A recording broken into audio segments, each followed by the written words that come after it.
আমার বাড়িতে গিয়ে আমি যেভাবে মাংস রান্না করি আজকে আমি সেভাবে মাংসটা রান্না করে নেব।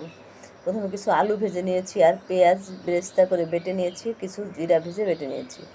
আর মাংসটাকে অনেকটা সময় ধরে মশলা দিয়ে মেখে রেখেছি। এখন কড়াইতে তেজপাতা জিরা ফোড়ন দিয়ে মাংসটাকে দিয়ে দেব। অনেকটা সময় কষিয়ে নেব আমি, যত সময় পর্যন্ত চটচট না করে।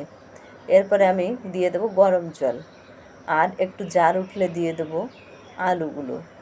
কিছুটা সময় আবার নেড়ে চেড়ে রান্না করে নেব। আর আগে থেকে যে ভাজা মশলাটা আমি করে রেখেছিলাম ওইখান থেকে একটু ঝোল নিয়ে সেটাকে আমি গুলে নেব।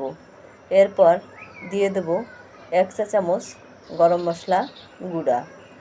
তারপর একটু নেড়ে চেড়ে আমি নামিয়ে নেব।